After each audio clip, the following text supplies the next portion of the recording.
अस्सलामु अलैकुम वरहमतुल्लाहि वबरकातुहू। हकीम मोहम्मद याकूब आपकी खिदमत में हाज़िर है। आप देख रहे हैं यूट्यूब चैनल सरफराज नेमत हेल्थ केयर। आज का हमारा जो मौजू है वो एहतलाम के हवाले से है। अक्सर एहतलाम के लिए हम एक आपको अक्सर नुमा नुस्खा देने जा रहे हैं। इंशाल्लाह ये आपको, जैसे इसका नाम है अक्सर एहतलाम, इसी तरह ये काम भी अक्सर वाले करता है। इंशाल्लाह ये आप बना के इस्तेमाल करेंगे तो उसके बाद जो है आपको रिज़ल्ट महसूस हो जाएंगे। असबाब में अगर चलें कि अगर असबाब क्या हैं एहतलाम के, तो वो सबसे पहले ये होता है कि जब नौजवान लड़के जवानी में कदम रखते हैं तो उस वक्त उनका जो दिल करता है ज़्यादातर खट्टी तली हुई चीज़ें, इस तरह की जो चीज़ें हैं वो ज़्यादातर इस्तेमाल की जाती हैं, जिनका मिजाज उज़लाती आसाबी होता है। तो ये चीज़ें जब मैदे के अंदर जाती हैं तो मैदे के अंदर भी सुकेड़ पैदा हो जाती है, खुश्की पैदा हो जाती है। जब खुश्की पैदा होती है उसी से गैस और कब्ज़ वगैरह की शिकायत होती है। जब कब्ज़ ज़्यादा हो जाए तो उसके बाद जाके जो आपका एहतलाम का मामला है वो ज़्यादा हो जाता है, क्योंकि जिस्म के अंदर उज़लातीपन ज़्यादा होता है और जो गुदद नाकला हैं वो तस्कीन में होते हैं। तो उस वक्त जो जिस्म के अंदर एक तपश सी महसूस होती है, तेज़ी सी महसूस होती है, ऐसे जिस्म के अंदर तेज़ी होती है। हाथों पाँव में अक्सर पसीना भी आ जाया करता है ऐसे लोगों को। और जब बैठ के ऊपर उठते हैं, पाँव के ऊपर बैठे रहें थोड़ी देर, तो जब ऊपर उठते हैं तो इनके आँखों के सामने अक्सर अंधेरा सा छा जाता है ऐसे लोगों के, क्योंकि इनका जो एहतलाम होता है वो बार बार आके इनको अंदर से खोखला कर चुका होता है।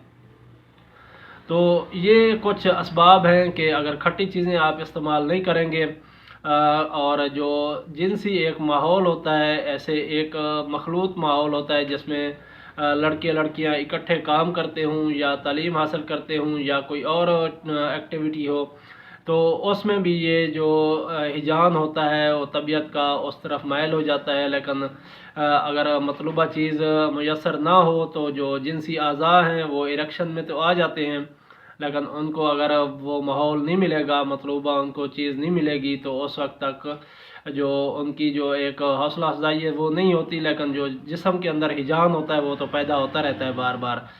तो इससे अक्सर लोगों को जब सोते हैं तो इनके अंदर अगर पेट के अंदर गैस वगैरह बनती है तो अक्सर एहतलाम हो जाया करता है। उसके अलावा एक सबब ये भी है कि अगर आप रात को सोते हुए खाना खा के फ़ौरन सो जाएंगे या सोते वक्त आप 2 गिलास पानी पी लेंगे, ऐसे अक्सर लोगों को ये आदत होती है कि जैसे सोने का टाइम होता है तो 2 गिलास पानी के पी लेते हैं।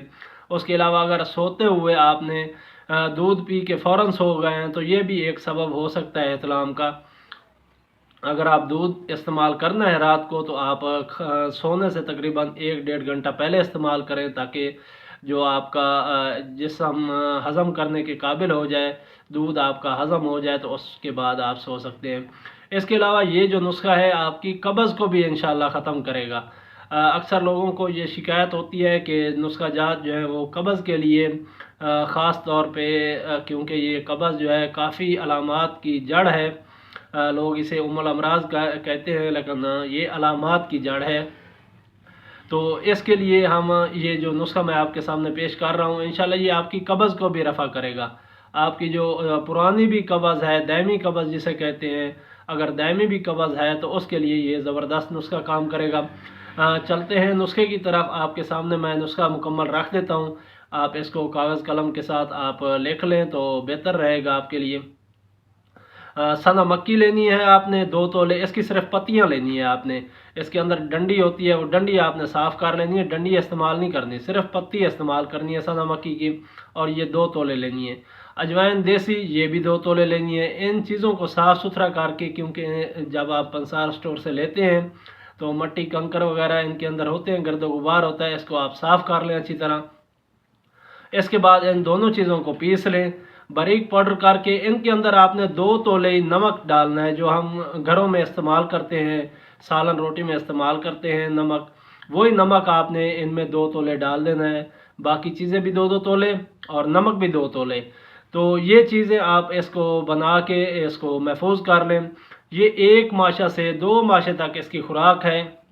अगर आपको एहतलाम का मामला ज़्यादा है तो आप 2 माशे तक भी इसकी खुराक इस्तेमाल कर सकते हैं। अगर नॉर्मल हालात हैं, यानी कि गैस कब्ज़ वगैरह है, उसकी वजह से कतरे वगैरह आ जाते हैं, क्योंकि अक्सर लोग जब वाशरूम जाते हैं पखाने की हाजत के लिए तो ज़ोर लगाते हुए अक्सर कतरों का जो अखराज है वो हो जाया करता है। तो उसके लिए भी ये नुस्खा आपको बहुत फ़ायदा देगा। तो इसकी जो खुराक है 1 से 2 माशा तक है। 1 माशा आप सुबह दोपहर शाम इस्तेमाल कर सकते हैं। अगर 2-2 माशे इस्तेमाल करने तो फिर सुबह शाम इस्तेमाल करेंगे। ताज़े पानी के साथ इस्तेमाल करें, कोई इसमें दूध वगैरह कोई चीज़ इस्तेमाल नहीं करनी, सिर्फ आप ताज़े पानी से इस्तेमाल कर सकते हैं। इंशाल्लाह ये आपको फ़ायदा देगा। अब चलते हैं कि जो मिजाज है, जो मैंने एहतलाम की बात की है, तो वो अक्सर उज़लाती आसाबी मिजाज की वजह से हो जाया करता है, क्योंकि पेट में गैस बांध के रोक रही होती है, तो उस वजह से एहतलाम हो जाया करता है। और जो ये जो नुस्खा है इसका जो मिजाज है वो गुद्दी उज़लाती है। आपने जो ग़िज़ाओं से इलाज करना है वो भी इसी तरह उज़लाती आसाबी जो ग़िज़ाएँ हैं वो आपने बंद कर देनी है। और इस नुस्खे के मुताबिक गुद्दी उज़लाती से गुद्दी आसाबी जो ग़िज़ाएँ हैं वो आप इस्तेमाल कर सकते हैं। ये ग़िज़ाई चार्ट मेरे इसी चैनल के ऊपर आपको वीडियोस की शक्ल में मिल जाएंगे, आप वहां से इस्तेफ़ादा कर सकते हैं।